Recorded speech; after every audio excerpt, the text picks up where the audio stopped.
I couldn't believe what I saw when I opened my garage door that morning. Two massive trucks, dirty, dented, and completely out of place, were parked inside like they owned the space. The weirdest part, I had no idea who they belonged to. At first, I thought maybe a neighbor had made a mistake or there was some sort of emergency. But no one came to explain, no note was left, and my garage opener hadn't been touched. That's when I started to get that sinking feeling in my stomach. Something wasn't right. I live in a quiet neighborhood where everyone usually minds their own business. We wave, we chat, but nothing like this ever happens. So when I spotted my neighbor Cheryl casually walking across the yard like everything was normal, I decided to ask her. Her answer, a smirk and a shrug. "Oh, I thought it'd be fine. My cousin needed space. No permission, no heads up, just two trucks dumped into my private garage like it was public property." I tried to stay calm, but it was hard when someone so boldly crossed the line. As days passed and the trucks didn't move, I realized this was more than just a bad neighbor moment. Something deeper was going on. And when the sheriff's office got involved, everything took a turn I never expected. Stick around. Because what started as an annoying neighbor dispute quickly became something much bigger in Cheryl. She's got a lot more to answer for. I couldn't stop thinking about how bold it was, parking not one but two trucks in someone else's garage without even asking. I mean, who does that? The more I tried to make sense of it, the more confused I got. Cheryl and I were never close, but we'd always been civil. A wave here, a short conversation there. Nothing ever hinted that she'd do something this strange. But now, every time I passed her house, I felt like she was watching me, like she knew she'd crossed a line and didn't care. I started asking around. A couple of neighbors mentioned seeing the trucks arrive late one night way past midnight. Thought it was odd, but didn't want to get involved. One even mentioned seeing someone they didn't recognize carrying boxes from the truck into Cheryl's house. That made my stomach twist. What exactly was going on here? I checked the security cam on my driveway. Strangely, the footage from that night was missing. It just cut off, glitched around the same time the trucks were supposedly moved in. That's when I realized this wasn't just about parking. Something bigger was happening, and I had no idea what I'd gotten pulled into. The final straw was when I noticed the trucks were locked tight, windows covered, and one had a tarp over the back. I wasn't just dealing with a rude neighbor anymore. This felt deliberate, and maybe even dangerous. I had no choice but to call the sheriff when the sheriff finally showed up. I felt a mix of relief and worry. I explained everything, how the trucks appeared without warning, Cheryl's vague excuse, the missing security footage. He listened carefully, took a few notes, then walked over to inspect the vehicles. After a quick look, he frowned. "These plates don't come back to anyone in this county," he said quietly. That alone was enough to raise red flags.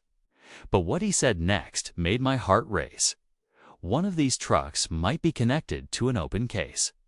Suddenly, this wasn't just a weird neighborhood issue, it could be something criminal.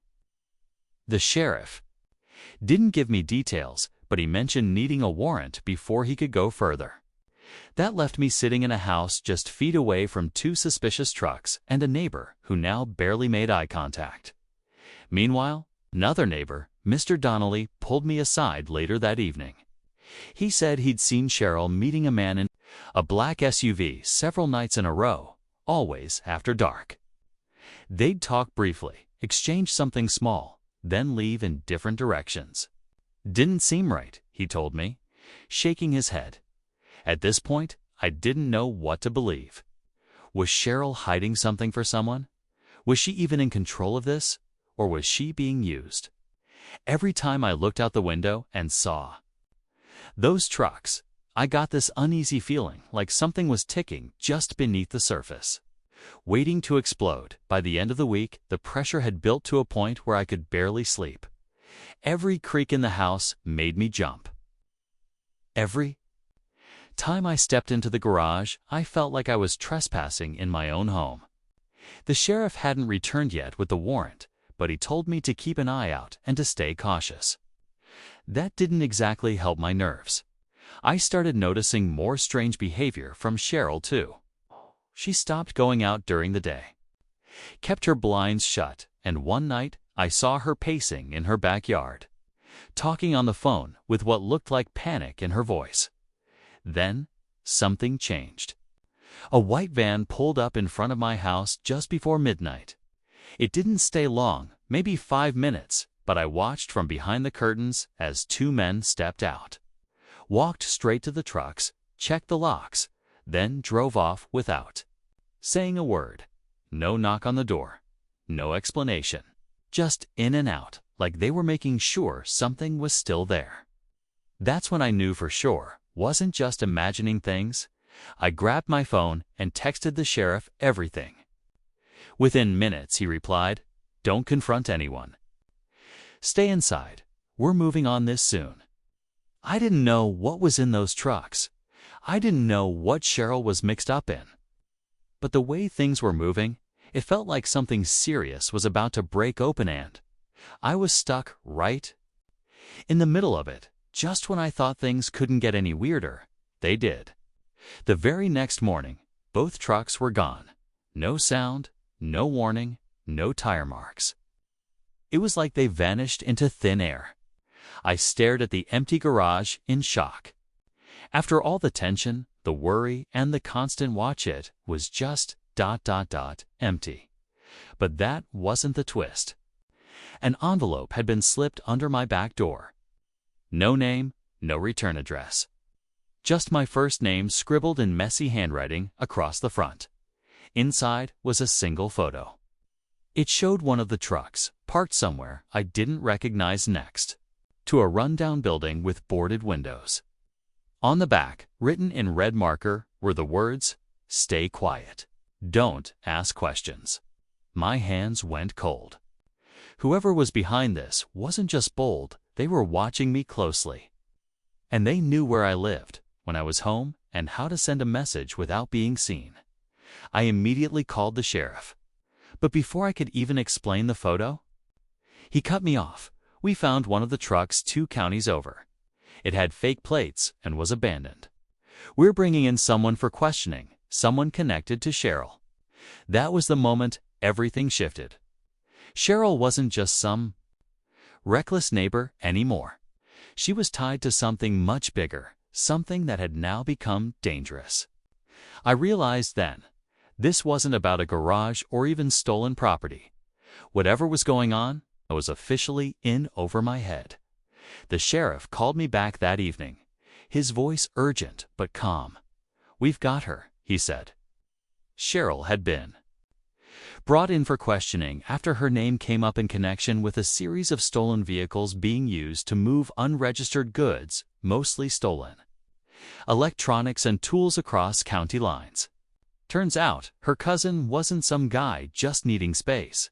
He was already under investigation for running a storage and transport ring, and Cheryl had been helping him hide trucks in quiet neighborhoods to avoid suspicion. They traced the trucks back to a larger network, and the photo I received was a key piece. It helped them find one of the stash locations, and that finally gave them what they needed to make arrests. I thought that was it. Conflict over, garage cleared, justice served. But just as I was starting to feel safe again, I received a second envelope. No name, no message, this time just a thumb drive. I almost didn't plug it in, but curiosity got the better of me. On it, security footage. Not from my house, but from inside Cheryl's. Dated weeks before any of this started. It showed her sitting at a table, talking to someone off camera, saying he won't ask questions. He keeps to himself. It'll be perfect. That he was me. I realized then I hadn't been randomly picked. I'd been chosen on purpose. Cheryl hadn't just crossed a line. She had planned it all. And someone else, out there still, had a role to play after everything that had happened. I couldn't stop replaying Cheryl's words in my head. It'll be perfect.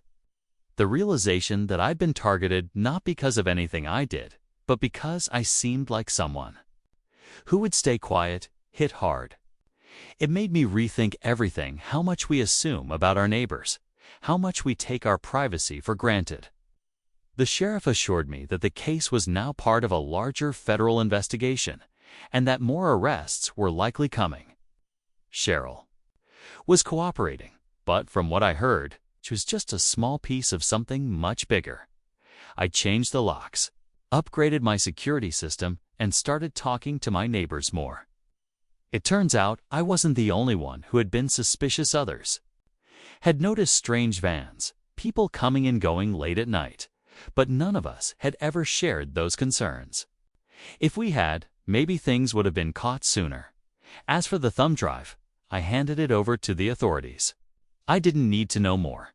I just wanted peace. The garage is empty now, back to what it was before, just a quiet part of my home. But every time I open that door, there's a little part of me that still checks the shadows. In the end, this wasn't just a story about two trucks in a garage.